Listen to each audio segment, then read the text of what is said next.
You know, Jared had Subway, and I had Domino's Pizza and fucking Pop-Tarts.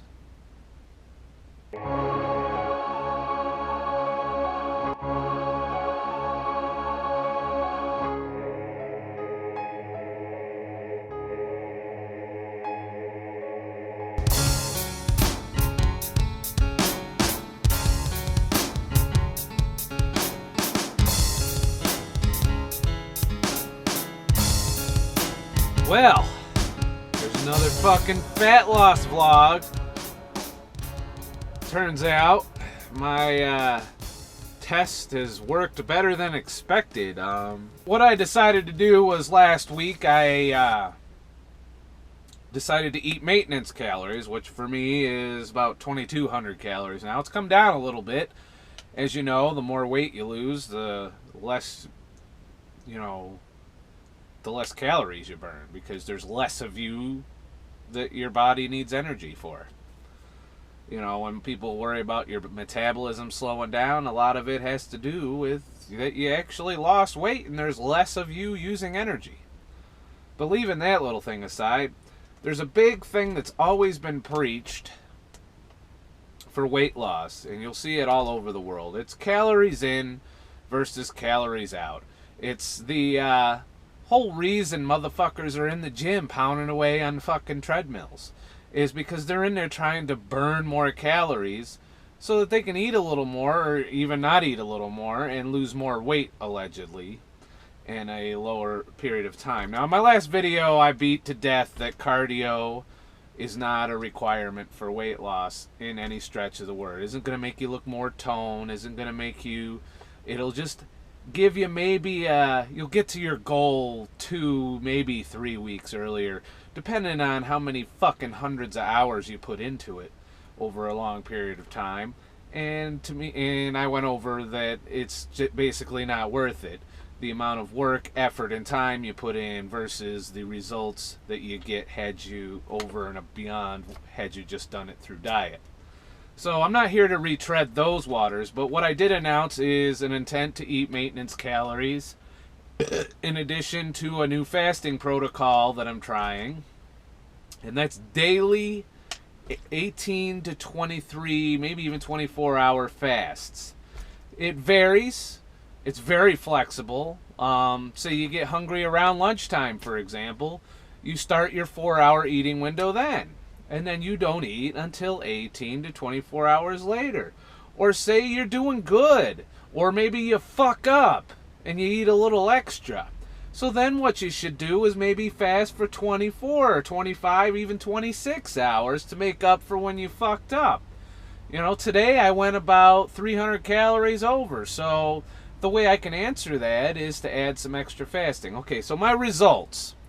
As you've seen at the beginning of this video, I've lost 44 total pounds in 19 weeks.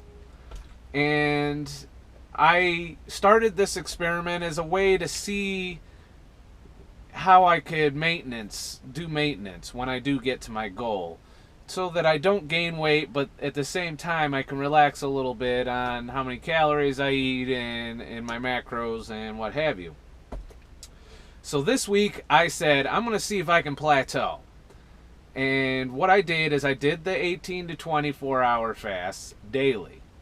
Now, do the math on this. Obviously, if you fast for 24 hours, your next daily fast, regardless of if you go another 24 hours, is going to be, there's somewhere in there you're eating into the time. But for the most part, you could end up doing 3 to 4 24-hour fasts total through the week if you add up all the hours you're fasting. And that's a pretty aggressive fasting schedule, and I think that is why you could get away with eating maintenance calories during this period. But what I did is I ate maintenance calories, expecting to plateau at 203 pounds.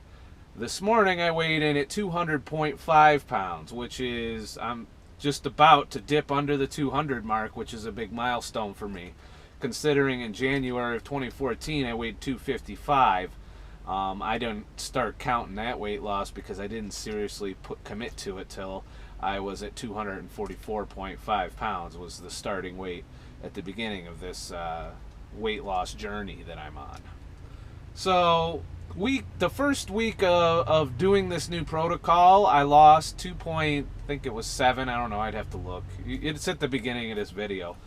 But I lost over 2 pounds, which was unexpected to say the least, because you got two camps out there. One camp says calories in versus calories out. You have to be in a caloric deficit. And then the other camp says that it's all about your hormones. If you regulate the amount of time your insulin is elevated, then you're also regulating the amount of time with which your body can store fat. So as long as you don't go super crazy, I mean, I'm not willing to experiment to the point where I eat bulk just yet. I mean, maybe when I get down to my goal a little more and I feel like I want to take a week off, I'll decide to try and eat bulk calories, which is a 400 to 500 calorie surplus, and continue the same fasting ritual, because the fasting ritual seems really easy for me at this point. I've graduated from 16-hour fasts every day to with a couple 24s thrown in per week. I moved it up to 36-hour fast twice a week with 16-hour daily fasts after that, and then that was a little much for me. The 36-hour fast is rough. I gotta say, when you're doing a 36-hour fast, you gotta be pretty dedicated to stick to it. I recommend it if you can do it, because it saves you a ton of money, first of all, but you're gonna notice things like you're in a little shittier mood, and that you're going to be more irritable. You're going to be a little hungry here and there, especially in the first 20 to 23 hour mark. Your sleep's going to suffer. You're going to wake up before, like, 3 hours before your fucking alarm clock goes off, because your body doesn't need to sleep as long when you don't eat. So yeah, the 36-hour fasts, they're very effective, and they allow you to cancel out cheat days, is what they do. The theory being, if you eat like 4,000 or 5,000 calories one day, then you can be like, oh fuck, I done fucking screwed the pooch on that day, so guess what? The next day you do a 36-hour fast and it averages that 5,000 calories, or 4. I've never hit 5,000, by the way. I think the highest I got was 3,800 when I fucked around on cheat days. You can average however much calories you had over a 2-day time span. So that was my operating theory. Of course, my new test now throws a big monkey wrench in the whole deal, because here I was eating maintenance calories, and somehow I still lost weight. So maybe my calories were low. I mean, it's not scientific. It's not like I have a double-blind study with 50 participants or some shit. It's just me, an asshole with a dream and a camera, and I'm here sharing my experiences with you. But I found that hormone control is more effective than calorie counting. So if I get through another week of weight loss eating this way, I'm going to try a week without counting calories and just sticking to the eating window of a max of 4 hours. Try and eat in one window and make sure, guesstimate that I get my calories for the day in, but pretty much just stop eating when I'm full in that one meal, and then go another, 18 to 24 hours. And it's very flexible. I eat when I'm hungry, like when I get really hungry, not that fake bullshit hungry you get after you carb up and about 4 hours later your body wants more carbs. That's not hunger. To me, hunger is after it's been 20 hours and you feel that little bit of burn in your stomach, that drive. It's not a craving per se. It's an actual physical sensation. And you generally don't get it until 18 to 24 hours, depending on what you ate the day before. If you didn't eat enough the day before, you're going to be fucking starving by then. If you only had, like, say, 1,000 calories or 1,200 calories the day before, come that 18-hour mark, you're going to be like, fuck, I need to eat. I'm going to fucking die if I don't fucking eat. But,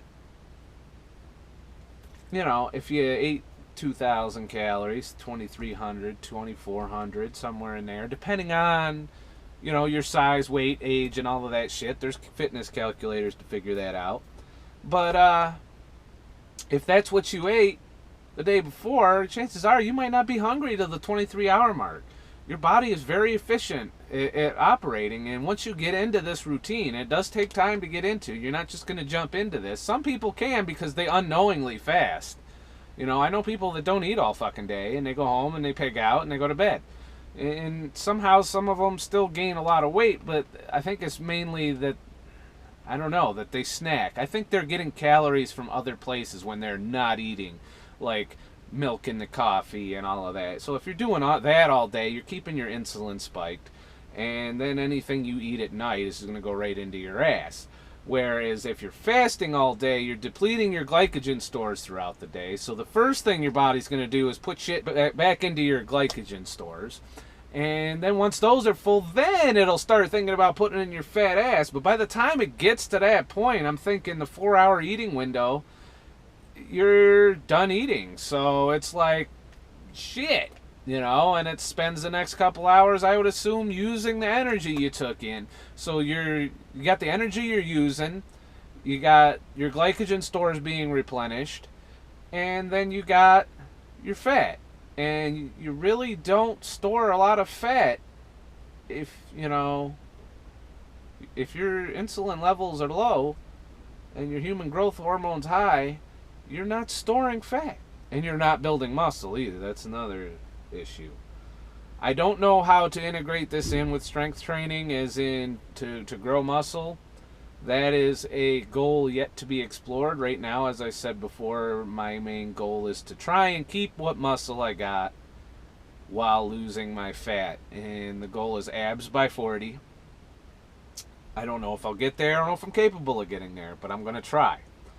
I might have too much loose skin action to do that. I might have this gross looking fucking pooch hanging off of me, and if that's the case, then guess what? I look a little better with a little bit of fucking padding around the middle then, if that's the case. But I'm never going to go back to the 240 mark. If I do fatten back up, it'll be to where I'm at right now, probably about 200-ish. Hovering at 200 seems to be a good spot as far as comfort and, you know, what have you. So that's my fucking updated weight loss thing. Some advice: if you're starting to fast out, do your research on the internet. There's tons and tons of research. Low Carb Corey has the he has a channel on here where he's done this before. He's currently doing it again. His channel's called Respect the Vessel. You got the Fasting Twins, which is the Hodge twins, one of their channels, a couple of bodybuilding twins. Hilarious as fuck to watch. I'd recommend watching some of their shit. And, of course, Google. And, you know, Brad Pilon, you read some books. Eat, Stop, Eat, you know, the fast diet. There's a whole lot of books on the subject, too. This is not a fringe dieting tactic. This has been around since man evolved. Fasting has existed and been used. Not intentionally all the time, but guess what? We're built to fast. We are built to go long periods of time without eating, followed by short periods of time of stuffing your fat ass. And that is why we get fat. The reason we get fat isn't because of your genetics. It's because you eat too often. That simple. The more times a day you're eating, the more time your body has to store fat. You know, if you're not taking in calories for 18 to 20 hours of the day, you're burning calories. Them calories are coming from somewhere. So, while calories in versus calories out matter, whether or not your body has the ability to store the fat to begin with, I think is entirely related to the timing of your calorie intake. So don't break your fast. If you do, you can break your fast keto. If you just absolutely can't make it, have a keto meal. And by keto, I mean high fat, moderate to low protein, moderate. Too much protein, you'll spike your insulin. But basically, no carbs in that meal means you don't spike your insulin. You're not burning your own fat at that point. You're burning the fat you take in. But Also, you can look up ketogenic dieting. If that's your thing, if you think you can survive without carbs, I found it to be unsustainable. I like carbs. I like junk. I like to have foods that I like, and I don't want to be told I can't. And I've discovered I can have it both ways. I can eat what the fuck I want to eat, as long as I only do it in a short window and I don't go too crazy. And during that last week of 2 point whatever pounds I lost,